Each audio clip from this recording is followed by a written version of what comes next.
নমস্কার, জানিয়ে দেবো আজকের কলকাতা এবং দেশ ও বিদেশের বাছাই করা 30টি গুরুত্বপূর্ণ সংবাদ। প্রথমেই থাকছে সংবাদ শিরোনাম। হঠাৎ নবান্নে গিয়ে মুখ্যমন্ত্রী শুভেন্দুর সঙ্গে বৈঠকে লোকসভার এনসিপিআই দলনেতা সুদীপ, কি নিয়ে আলোচনা? দলত্যাগী 20 সংসদের সদস্য পদ দ্রুত খারিজ করা হোক, স্পিকারের সঙ্গে সাক্ষাৎ করে দাবি পেশ অভিষেকের। লাল মিছিলের জবাবে তিরঙ্গা যাত্রা বিজেপির। উত্তর ও দক্ষিণ কলকাতায় জোড়া মিছিল করে নৈরাজ্যবাদী বামেদের তোপ। নির্বিক্ষোভ নিয়ে সমস্ত মামলা প্রত্যাহার, মুক্তি দেওয়া হবে ধৃত প্রতিবাদীদের। বিহারের পর সিদ্ধান্ত বিজেপি শাসিত অসমেও। তৃণমূলের প্রতীক আঁকা গদি উপহার উত্তরপ্রদেশের সরকারি গণবিবাহে, তদন্তের নির্দেশ আদিত্যনাথ সরকারের। ধর্মেন্দ্রের পদত্যাগ সূচনা মাত্র, দীপকের পর দাবি ওবাংচুকের, কিন্তু সুর কি ক্রমশই ভিন্ন হচ্ছে যন্তর মন্তরের দুই সেনানীর? মাদ্রাজ হাইকোর্টে ধাক্কা খেলেন বিজয়, করুড়ে পদপিষ্টে মৃতদের পরিবারকে চাকরি দেওয়ার সিদ্ধান্ত বাতিল। কথা দিয়েছিলেন সব মামলা তুলে নেবেন, না হলে ফের ধর্নায় বসবো, বাংলা বিহার অসমের কথা বলে হুঁশিয়ারি ককরোচদের। আমি পথে নেমে লড়াই করি, এসি ঘরে বসে থাকা কর্মী নই, কংগ্রেস সংসদের মন্তব্য শুনে বললেন প্রাক্তন শিক্ষামন্ত্রী ধর্মেন্দ্র। পশ্চিমবঙ্গ সহ একাধিক রাজ্যে ধরপাকড়ে উদ্বিগ্ন ককরোচরা, প্রতিশ্রুতি মনে করালো কেন্দ্রকে আইনি সাহায্য দেওয়ার আশ্বাস। কেন্দ্রীয় মন্ত্রীকে E20 পেট্রোল বিতর্কে জড়িয়ে ডিপফেক, মেটা সহ অন্যদের বিরুদ্ধে গডকরিকে মামলার অনুমতি। ভিন রাজ্যে আলু পাঠানো নিয়ে বড় বার্তা দিলীপে, চাষিদের ভাগ্য ফিরবে। প্রধানমন্ত্রী জনঔষধি কেন্দ্র, মিলছে না ওষুধ, TV9 বাংলা থেকে জানতে পেরেই সমস্যা সমাধানের আশ্বাস এমপির। দাঁড়াও দাঁড়াও, ছেলেগুলোর হাত দেখাতেই দাঁড়িয়ে পড়ল শুভেন্দুর কনভয়, মুখ্যমন্ত্রী দিলেন নম্বর। কি বলেছিল ওরা জানেন? আপাতত স্বস্তি পেলেও অনুব্রতকে সময় বেঁধে দিল হাইকোর্ট, কি বললেন বিচারপতি? লরির সঙ্গে বাসের মুখোমুখি সংঘর্ষ, অবস্থা দেখে শিউরে উঠলেন সবাই। দুধ কেনার মতো গ্রামে গ্রামে গাড়ি নিয়ে যাবে সরকার, কৃষকদের জন্য বড় উদ্বেগের কথা জানালেন দিলীপ ঘোষ। ড্রাগ কন্ট্রোলের আধিকারিক সেজে টাকা হাতানোর অভিযোগ, গ্রেপ্তার 2। সিকিমে দুর্ঘটনায় মৃত শ্রমিকদের পরিবারকে আর্থিক সাহায্য ও চাকরি, মুখ্যমন্ত্রী বললেন। বিপুল অঙ্কের তোলাবাজির অভিযোগ, গ্রেপ্তার কলকাতার বিধায়ী কাউন্সিলরের ছেলে, যোগ অস্ত্র আইনের ধারাও। ছাত্রনাস সাংবাদিকদের উপর হামলা চালিয়েছে উগ্র মৌলবাদীরা, আফরোজের নাম টেনে তৃণমূলকে হুঁশিয়ারি শুভেন্দুর। শহরে নিট আন্দোলনে ভাঙচুরের ঘটনায় গ্রেপ্তার 16, খালি পায়ে ধৃতদের ঘুরিয়ে অপরাধের পুনর্নির্মাণ। টালিগঞ্জের কলেজে 100 কোটি নয় 6 দুর্নীতির অভিযোগে বহিষ্কৃত বাম নেতার গ্রেপ্তারি চেয়ে বিধানসভায় সরব পাপিয়া। কুচুপুচু ইস্তফা দিন, ছুটি মাই এনার্জি, মোদি ধর্মেন্দ্রকে নিয়ে কলকাতার মিছিলে মিমের হাট বসালো এসএফআই সিজেপি। অনুমতি মেলেনি পুলিশের, আলাদা মিছিল না হলেও বামেদের সঙ্গে হাত মিলিয়ে আজই কলকাতার পথে নামছে সিজেপি। বন্ধুরা, এতক্ষণ শুনছিলেন সংবাদ শিরোনাম, এখন হবে বিস্তারিত। তার আগে আপনারা কে কোথা থেকে আমাদের ভিডিওটি দেখছেন আমাদের কমেন্ট করে অবশ্যই জানান, আর চ্যানেলটিতে নতুন হয়ে থাকলে চ্যানেলটিকে সাবস্ক্রাইব করে পাশে থাকা বেল আইকনটি প্রেস করে দেন এরকমই নিত্য নতুন আপডেট সবার আগে পেতে। প্রাথমিকভাবে জানা গিয়েছিল মঙ্গলবার বেলা 1টায় দিল্লির বঙ্গভবনে তৃণমূল থেকে বেরিয়ে গিয়ে অখ্যাত দল nationalist citizens party of India অর্থাৎ এনসিপিআই এ যোগ দেওয়া পশ্চিমবঙ্গের 20 জন সাংসদের সঙ্গে বৈঠক করবেন মুখ্যমন্ত্রী শুভেন্দু অধিকারী, কিন্তু ব্যস্ততার কারণে দিল্লি সফর বাতিল করেন মুখ্যমন্ত্রী। এই পরিস্থিতিতে সোমবার রাতে নবান্নে গিয়ে মুখ্যমন্ত্রীর সঙ্গে দেখা করেছেন এনসিপিআই এর লোকসভার নেতা তথা উত্তর কলকাতা থেকে তৃণমূলের টিকিটে নির্বাচিত সাংসদ সুদীপ বন্দ্যোপাধ্যায়। নবান্ন সূত্রের খবর, বেশ কিছুক্ষণ শুভেন্দু এবং সুদীপের বৈঠক হয়েছে, তবে আলোচনার বিষয়বস্তু সম্পর্কে কেউই কিছু বলেননি। তবে সূত্রের খবর, সংসদ তহবিলের অর্থ খরচ তার পরিকল্পনা নেওয়ার বিষয়ে যাতে রাজ্য সরকারের সঙ্গে সমন্বয় করে কাজ করা যায় সে বিষয়ে দুজনের কথা হয়েছে। বাদল অধিবেশনে এই সংসদেরা কি কি বিষয় সংসদে উত্থাপন করতে পারেন এবং কি কি বিল সমর্থনে প্রয়োজন হতে পারে তাও এসেছে আলোচনায়। পাশাপাশি তৃণমূল ছুট 20 জন সংসদ যাতে নিজেদের এলাকায় উন্নয়নমূলক কর্মসূচি রূপায়ণ করতে গিয়ে নিরাপত্তাজনিত সমস্যায় না পড়েন সে বিষয়ে সুদীপ আর্জি জানিয়েছেন শুভেন্দুকে। প্রসঙ্গত, গত মাসে যখন তৃণমূলের সংসদীয় দল ভাঙার পর্ব চলছিল, তখন কেন্দ্রীয় মন্ত্রী ভূপেন্দ্র যাদবের বাড়ির একটি বৈঠকে যোগ দিয়েছিলেন শুভেন্দু। তবে এনসিপিআইতে সুদীপ শতাব্দী দেব, ইউসুফ পাঠানদের মিশে যাওয়া এবং এনডিএর শারিক হওয়ার পরে মুখ্যমন্ত্রীর সঙ্গে বৈঠক হয়নি। লোকসভার স্পিকার ওম বিড়লা ওই 20 সংসদের দলবদলকে এখনও স্বীকৃতি দেননি, তবে তাদের আসন বদল করা হয়েছে। তৃণমূলের প্রতীকে জিতে 20 জন সংসদ যেভাবে ভিন্ন দলে সামিল হয়েছেন, তাকে দলত্যাগ বিরোধী আইনের আওতায় এনে তাদের সংসদ পদ খারিজের দাবি জানানো হয়েছে কালীঘাট তৃণমূলের তরফে। যে দাবি জানাতে স্পিকারের সঙ্গে সাক্ষাৎ করেছিলেন অভিষেক বন্দ্যোপাধ্যায়, কল্যাণ বন্দ্যোপাধ্যায় এবং মহুয়া মৈত্র, কিন্তু সে ব্যাপারে লোকসভা এখনো কোনো সিদ্ধান্ত নেয়নি।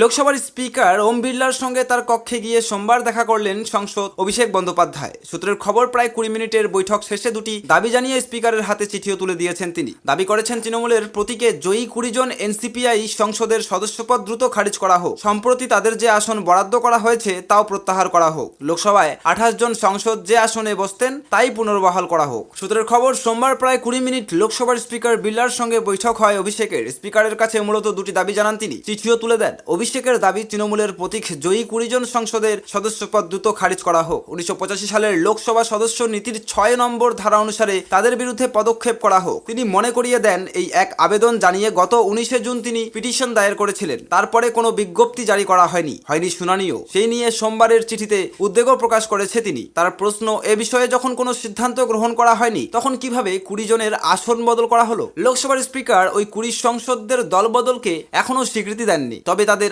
আসন বদল করা হয়েছে। তৃণমূলের প্রতীকে জিতে 20 জন সংসদ যেভাবে ভিন্ন দলে সামিল হয়েছেন, তাকে দলত্যাগ বিরোধী আইনের আওতায় এনে তাদের সংসদপত্র খারিজের দাবি জানানো হয় কালীঘাট তৃণমূলের তরফে। সেই দাবি জানিয়ে এর আগে স্পিকারের সঙ্গে সাক্ষাৎ করেছিলেন অভিষেক, কল্যাণ বন্দ্যোপাধ্যায় এবং মহুয়া মৈত্র, কিন্তু সে ব্যাপারে লোকসভার স্পিকার এখনো কোনো সিদ্ধান্ত নেননি। এনসিপিআইতে যোগ দেওয়ার পরেই সুদীপ বন্দ্যোপাধ্যায়, কাকলি ঘোষ দস্তিদারেরা প্রথমেই চেয়েছিলেন লোকসভায় একটি পৃথক ব্লক এবং নিজস্ব সংসদীয় অফিস। কার্যক্ষেত্রে দেখা গিয়েছে শুধুমাত্র তাদের আসনের নম্বর বদলে প্রথম দিকে এগিয়ে দেওয়া হয়েছে আর আদি তৃণমূলের সংসদদের পিছিয়ে দেওয়া হয়েছে। কাকলিরা সেই নিয়ে দেখা করেন স্পিকারের সঙ্গে। এবার স্পিকারের সঙ্গে দেখা করে জোড়া দাবি পেশ করলেন অভিষেক।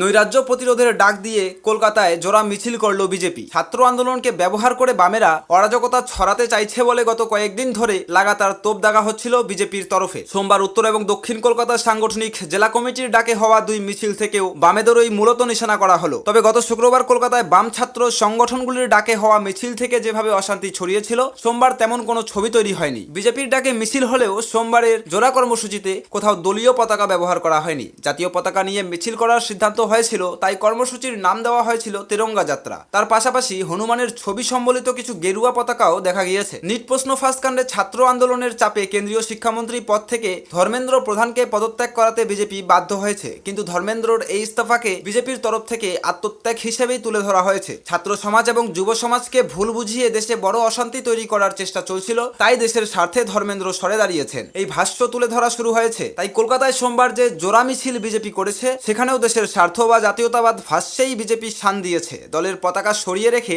দেশের পতাকা হাতে রাস্তায় নামায় তারই ইঙ্গিত। উত্তর কলকাতার মিছিল শুরু হয় শিয়ালদহ স্টেশন চত্বর থেকে। বেলা 3টে নাগাদ সেখানে জমায়েত শুরু হয়েছিল। বিকেল 4:15 নাগাদ পদযাত্রা শুরু হয়। শুধুমাত্র উত্তর কলকাতা জেলার বিজেপি কর্মী সমর্থকদের কর্মসূচি হলেও মিছিলের দৈর্ঘ্য ছিল উল্লেখযোগ্য। মিছিলের অগ্রভাগ যখন মৌলালী মোড় পেরিয়ে যাচ্ছে, তখনও মিছিলের শেষাংশ শিয়ালদহ স্টেশন চত্বরের সামনে। জেলা সভাপতি তমগ্ন ঘোষ ছাড়াও উত্তরে মিছিলের বিভিন্ন অংশের নেতৃত্ব দেন রাজ্যের শিল্পমন্ত্রী তাপস রায়, বরাহনগরের বিধায়ক সজল ঘোষ, কাশীপুর বেলগাছিয়ার বিধায়ক রিতেশ তিওয়ারি, জোড়াসাঁকোর বিধায়ক বিজয় ওঝা, রাজ্য বিজেপির প্রধান মুখপাত্র দেবজিৎ সরকার, বিজেপি নেতা শঙ্কুদেব পান্ডারা। ধর্মতলার ডোরিনা ক্রসিং এর পৌঁছে মিছিল শেষ হয়। সেখানে বিজেপি নেতারা নিজেদের ভাষণে বামেদের আক্রমণ করেন। ছাত্র আন্দোলনকে হাতিয়ার করে বামেরা আবার দেশ ভাঙার চেষ্টা করেন বলে দাবি করে বিজেপি নেতারা তোপ দাগেন। উত্তর কলকাতার এই মিছিল যখন শিয়ালদহ থেকে ধর্মতলার অভিমুখে যাচ্ছে, তখনও বামেদের বিরুদ্ধে মুহুর্মুহু স্লোগান শোনা গিয়েছে। দক্ষিণ কলকাতার মিছিল শুরু হয় গোল পার্ক থেকে। জেলা বিজেপির সভাপতি অনুপম ভট্টাচার্যই ছিলেন মিছিলের নেতৃত্ব। যাদবপুর 8B বাস স্ট্যান্ডের কাছে গিয়ে মিছিল শেষ হয়। দক্ষিণ কলকাতার লোকসভা কেন্দ্রের প্রত্যেকটি বিধানসভা কেন্দ্র থেকেই বিজেপি কর্মী সমর্থকেরা সেই মিছিলে যোগ দিয়েছিলেন। তবে দক্ষিণের মিছিলটি মূলত সাংগঠনিক নেতৃত্বের উপস্থিতিতেই হয়েছে, জনপ্রতিনিধি বা মন্ত্রীদের উপস্থিতি সেখানে ছিল না। বিজেপির 2 মিছিলের যাত্রাপথ ঘিরেই পুলিশ বন্দোবস্ত ছিল পর্যাপ্ত। এলাকার সংবেদনশীলতা বিচার করে কোথাও কোথাও কেন্দ্রীয় বাহিনীও মোতায়েন করা হয়েছিল। তবে 2 মিছিলের কোনোটি যাত্রাপথে কোনো অশান্তিতে জড়ায়নি, ফলে পুলিশ বা কেন্দ্রীয় বাহিনীর সঙ্গে সংঘাতের কোনো পরিস্থিতিও তৈরি হয়নি। বিহারের পর এবার অসম সরকারও ধৃত আন্দোলনকারীদের মুক্তি দেওয়ার সিদ্ধান্ত নিল। তাদের বিরুদ্ধে দায়ের হওয়া সব মামলাও প্রত্যাহার করে নেওয়া হবে। সোমবার বিজ্ঞপ্তি প্রকাশ করে এমনটাই জানালো হিমন্ত বিশ্ব শর্মার সরকার। নিট প্রশ্ন ফাঁসের প্রতিবাদে সাম্প্রতিক বিক্ষোভের ঘটনায় বিভিন্ন রাজ্যে আন্দোলনকারীদের ধরপাকড় করা হয়। তা নিয়ে সোমবারই কেন্দ্রকে হুঁশিয়ারি দেয় ককরোচ জনতা পার্টি। তাদের বক্তব্য, নিট কাণ্ডের প্রতিবাদে বিক্ষোভ দেখাতে গিয়ে ধৃত পড়ুয়াদের মুক্তি দেওয়ার প্রতিশ্রুতি দিয়েছিল কেন্দ্র। বলা হয়েছিল তাদের বিরুদ্ধে এফআইআর খারিজ করা হবে, কিন্তু পশ্চিমবঙ্গ, বিহার এবং অসমে সোমবার পর্যন্ত ধরপাকড় চলেছে বলে অভিযোগ করে সিজেপি। নতুন করে আন্দোলনেও হুঁশিয়ারি দেয় তারা। ঘটনাচক্রে সিজেপির ওই হুঁশিয়ারির কয়েক ঘন্টা পরেই বিহার সরকারের একটি বিজ্ঞপ্তি প্রকাশ্যে আসে। জানানো হয় বিহারে ধৃত নিট আন্দোলনকারীকে মুক্তি দেওয়া হবে। তবে কিছু পরে অসম সরকারেরও একটি বিবৃতিতে প্রকাশ্যে আসে। সেখানেও বলা হয় রবিবার সন্ধ্যা 6টা পর্যন্ত নিট কাণ্ডের প্রতিবাদে বিক্ষোভের জেরে অসমে মোট 5টি মামলা রুজু হয়েছে, তাতে 13 জনকে গ্রেপ্তার করা হয়েছে। একথা উল্লেখ করে 4 দফা সিদ্ধান্তের কথা জানায় অসম সরকার। হিমন্তের সরকার জানিয়েছে নির্বিক্ষোভের সঙ্গে জড়িতদের বিরুদ্ধে অসম পুলিশ বা সে রাজ্যের অনতদন্তকারী সংস্থা কোনো আইনি পদক্ষেপ করবে না। রুজু হওয়া ওই মামলাগুলি যে পর্যায়ে থাকুক না কেন, তা প্রত্যাহারের প্রক্রিয়া অবিলম্বে শুরু হবে। যাদের পাকড়াও করা হয়েছে তাদের গ্রেপ্তারির বিষয়টি পর্যালোচনা করে মুক্তির প্রক্রিয়া দ্রুত শুরু হবে। বিক্ষোভে জড়িতদের বিরুদ্ধে আর কোনো পদক্ষেপ করা হবে না বলেও আশ্বস্ত করেছে অসম সরকার। সিজেপি সোমবার বিজেপি শাসিত যে 3 রাজ্যে ধরপাকড়ের অভিযোগ তুলেছিল, তার মধ্যে 2 রাজ্য ইতিমধ্যে বিজ্ঞপ্তি প্রকাশ করে নিজেদের অবস্থান জানিয়ে দিয়েছে। ধৃতদের মুক্তি দেওয়া এবং তাদের বিরুদ্ধে মামলা প্রত্যাহারের সিদ্ধান্ত নিয়েছে তারা। তবে প্রতিবেদন প্রকাশের সময় পর্যন্ত পশ্চিমবঙ্গ সরকারের এমন কোনো সিদ্ধান্ত প্রকাশ্যে আসেনি। প্রশ্ন ফাঁসের বিরুদ্ধে গত শুক্রবার কলকাতার ধর্মতলায় এক মিছিলের আয়োজন করা হয়েছিল। তাতে বিশৃঙ্খলার অভিযোগও ওঠে। মিছিলে যোগদাতাদের একাংশ মারমুখী হয়ে ওঠেন, আক্রান্ত হন সংবাদকর্মীরাও। মুখ্যমন্ত্রী শুভেন্দু অধিকারী আগেই জানিয়েছেন ধর্মতলার মিছিলে ইচ্ছাকৃতভাবে অশান্তি পাকানো হয়েছে। পুলিশ অত্যন্ত 70 জনকে চিহ্নিত করেছে যারা ছাত্র বা ককরোচ জনতা পার্টির সদস্য নন। নিট আন্দোলনের সঙ্গেও তাদের কোনো সম্পর্ক নেই। ওই অশান্তির ঘটনায় সোমবার পর্যন্ত 16 জনকে গ্রেপ্তার করা হয়েছে। ঘটনাচক্রে সোমবারই জলপাইগুড়ি থেকে মুখ্যমন্ত্রী বলেছেন দেশবিরোধী টুকরে টুকরে গ্যাং সেকু আর মাকুরা জেগে উঠেছে। তার বিরুদ্ধে রুখে দাঁড়াতে রাষ্ট্রবাদীদের একজোট হওয়ার বার্তা দেন তিনি। উত্তরপ্রদেশে একটি সরকারি গণবিবাহ কর্মসূচিতে নবদম্পতিদের উপহার দেওয়া গদিতে দেখা গেল তৃণমূলের নাম এবং নির্বাচনী প্রতীক জোড়াফুল। ঘটনার জেরে তৈরি হয়েছে বিতর্ক। সে রাজ্যের মুখ্যমন্ত্রী আদিত্যনাথের সরকার ঘটনার তদন্তের নির্দেশ দিয়েছে। উত্তরপ্রদেশের বাণিজ্যিক রাজধানী কানপুর লাগোয়া উন্নাও জেলায় গত 24শে জুলাই ওই ঘটনা ঘটেছে। গণবিবাহে উপহারের আয়োজন ও বিতরণের দায়িত্বে থাকা জেলা প্রশাসনের কর্মীকে সাসপেন্ড করা হয়েছে, আর 2 জন সরকারি আধিকারিকের বিরুদ্ধে তদন্তের নির্দেশ দেওয়া হয়েছে। কালো তালিকাভুক্ত করা হয়েছে গদি সরবরাহকারী সংস্থাকে। থানায় দায়ের করা হয়েছে এফআইআর। সরকারি সূত্রের খবর, মুখ্যমন্ত্রী গণবিবাহ যোজনায় আয়োজিত ওই অনুষ্ঠানে নবদম্পতির উপহার সামগ্রী বিতরণের দায়িত্বে থাকা জেলা সহকারী উন্নয়ন কর্মকর্তা এবং গ্রামোন্নয়ন কর্মকর্তার বিরুদ্ধে বিভাগীয় ব্যবস্থা গ্রহণের নির্দেশ জারি করা হয়েছে। এছাড়া উন্নাও জেলা সমাজ কল্যাণ কর্মকর্তার কাছে ব্যাখ্যা তলব করার নির্দেশ দিয়েছেন জেলা শাসক। সরকারি বিবৃতিতে বলা হয়েছে উন্নাওয়ের জেলা শাসক ঘনশ্যাম মিনা 24শে জুলাই বীরেন্দ্র স্বরূপ এডুকেশন সেন্টারে জেলা সমাজ কল্যাণ কর্মকর্তার দপ্তরের উদ্যোগে আয়োজিত মুখ্যমন্ত্রী গণবিবাহ যোজনায় দম্পতির উপহার হিসেবে দেওয়ার গদিগুলির মধ্যে টিএমসির পতাকার সঙ্গে সাদৃশ্যপূর্ণ ছাপযুক্ত গদি বিতরণের ঘটনাকে অত্যন্ত গুরুত্বের সঙ্গে বিবেচনা করেছেন। জেলা শাসক প্রধান উন্নয়ন কর্মকর্তা ক্রাতি রাজ্যের নেতৃত্বে গঠিত একটি কমিটিকে অবিলম্বে তদন্ত করে রিপোর্ট জমা দেওয়ার নির্দেশ দিয়েছেন। কমিটিতে অতিরিক্ত জেলা শাসক, সিনিয়র ট্রেজারি কর্মকর্তা এবং উপ আয়ুক্ত ছিলেন। জেলা শাসকের কাছে জমা দেওয়া রিপোর্টে জানানো হয় মোট 459 দম্পতির বিবাহ সম্পন্ন হয়েছে এবং প্রত্যেক দম্পতিকে 2টি করে গদি দেওয়া হয়েছে। তাতে লেখা রয়েছে মোট 918টি গদির মধ্যে 1 বা 2টি গদির কভারে একটি রাজনৈতিক দলের প্রতীকের সঙ্গে সদৃশ্যপূর্ণ নকশা ছিল। উন্নাওয়ের জেলা উন্নয়ন কর্মকর্তা ক্রাতিরাজ বলেন, সংবাদ মাধ্যমের পক্ষ থেকে অভিযোগ পাওয়া গিয়েছিল যে নবদম্পতিদের দেওয়া কিছু গদিতে একটি নির্দিষ্ট রাজনৈতিক দল এবং তাদের নির্বাচনী প্রচারের সামগ্রীর সঙ্গে কিছুটা সদৃশ্য দেখা গেছে। গদিগুলির ছবিতে দেখা গিয়েছে তাতে টিএমসি লেখা রয়েছে এবং দলের প্রতীক ঘাসের উপর জোড়াফুল আঁকা রয়েছে। তবে গেরুয়া, সাদা এবং সবুজ এই 3টি রঙের বিন্যাস তৃণমূলের পতাকার থেকে ভিন্ন। মিল শুধু বক্তব্যের গোড়ায় শব্দচয়নে, বাকি অংশে অমিল স্পষ্ট। প্রশ্নফাঁস ও শিক্ষা ব্যবস্থায় খোল লঞ্চে বদল নিয়ে 24 ঘন্টার ব্যবধানে ককরোচ জনতা পার্টি এবং লাদাখের সমাজ সৈনিক তথা পরিবেশবিদ সোনাম ওয়াংচুক আন্দোলনের চাপে দেশের শিক্ষামন্ত্রী ধর্মেন্দ্র প্রধানের ইস্তফাকে এ তো সবে শুরু বলেছেন। কিন্তু দুজনের শরীরী ভাষা, বাচনভঙ্গি, সর্বোপরি পরবর্তী পথ চলার বার্তা দেখে অনেকেই মনে করেছেন দীপকে তুলনায় অগ্রাসী, অনমনীয়। কিন্তু ওয়াংচুকের বার্তায় স্পষ্ট সমঝোতার ইঙ্গিত। টানা 36 দিনের লড়াইয়ের পরে ধর্মেন্দ্রের ইস্তফা এবং কেন্দ্রীয় সরকারের তরফে সব দাবি মেনে নেওয়ার প্রতিশ্রুতির পর শনিবার যন্তর মন্ত্র থেকে অবস্থান প্রত্যাহারের কথা ঘোষণা করেছিলেন সিজেপি নেতৃত্ব। এরপর সেখানেই পালিত হয় বিজয় উৎসব, কিন্তু তাৎপর্যপূর্ণভাবে একবারও উঠে আসেনি যন্তর মন্ত্রের ওই মঞ্চে 26 দিনের অনশন চালিয়ে যাওয়া ওয়াংচুকের নাম। সোমবার গুরুগ্রামের হাসপাতাল থেকে ছাড়া পেয়ে দিল্লির রাজঘাটে মহাত্মা গান্ধীর সমাধিতে শ্রদ্ধা জানাতে গিয়েছিলেন ওয়াংচুক, কিন্তু সিজেপির পরিচিত কোনো মুখকেই তার সঙ্গে দেখা যায়নি। ছিল না উৎসাহী জনতার ভিড়ও। হাসপাতাল থেকে ছাড়া পাওয়ার আগে ভিডিও বার্তায় ওয়াংচুক জানান যে ধর্মেন্দ্রের ইস্তফা সূচনা মাত্র।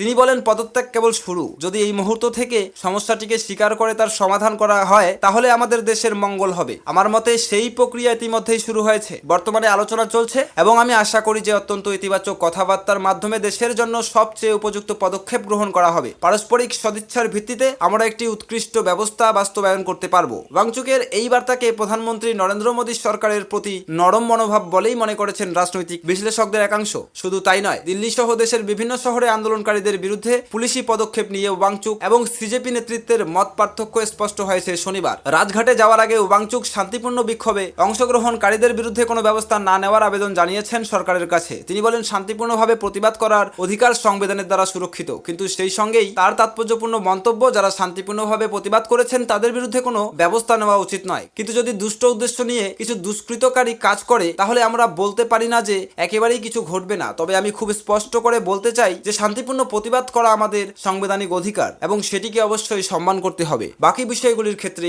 আইন তার নিজস্ব গতিতেই চলবে। প্রসঙ্গত, শিক্ষায় দুর্নীতি, ডাক্তারির প্রবেশিকা পরীক্ষার নিট এবং প্রশ্ন ফাঁসের প্রতিবাদ এবং তৎকালীন কেন্দ্রীয় শিক্ষামন্ত্রী ধর্মেন্দ্রের ইস্তফার দাবিতে গত 20 জুন থেকে যন্তর মন্তরে অবস্থান শুরু করেছিল সিজেপি। 28 জুন থেকে সেই মঞ্চে অনশন শুরু করেছিল ওয়াংচুক। গত 18 জুলাই তাকে জোর করে দিল্লির সফরদরজং হাসপাতালে সরিয়ে নিয়ে যায় পুলিশ। তারপরেও অবশ্য অনশন চালিয়ে যান ওয়াংচুক, কিন্তু গত 23 জুলাই মধ্যরাতে গুরুগ্রামের হাসপাতালে চিকিৎসাধীন ওয়াংচুক দুই কেন্দ্রীয় মন্ত্রী জেপি নাড্ডা এবং জিতেন্দ্র সিংহের হাতে ফলের রস খেয়ে অনশন ভাঙে। ভিডিও বার্তায় জানান, কেন্দ্রের তরফে মূলত 3টি আশ্বাস পাওয়ার পরেই 26 দিনের অনশন প্রত্যাহার করার সিদ্ধান্ত নেন তিনি। সেই প্রতিশ্রুতিগুলি হলো 20 জুলাই সংসদ অভিযানে সামিল হওয়া আন্দোলনকারীদের বিরুদ্ধে আইনি পদক্ষেপ করবে না সরকার, দেশ পরীক্ষা ব্যবস্থায় ত্রুটিগুলি নিয়ে সংসদের আলোচনা করবে সরকার এবং দেশের বিরোধী দলগুলি। এর পাশাপাশি নিটের প্রশ্নপত্র ফাঁসের পর যে পড়ুয়ারা আত্মহত্যা করেছেন তাদের পরিবারকে পর্যাপ্ত ক্ষতিপূরণ দেওয়ার বিষয়টি ইতিবাচকভাবে বিবেচনা করে দেখবে কেন্দ্র। ঘটনাচক্রে তারপরেই যন্তর মন্ত্রে সিজেপির জমায়েতে তার উপস্থিতি অদৃশ্য হয়ে গিয়েছিল। তবে সোমবার দেখা যাচ্ছে সৌরভ ও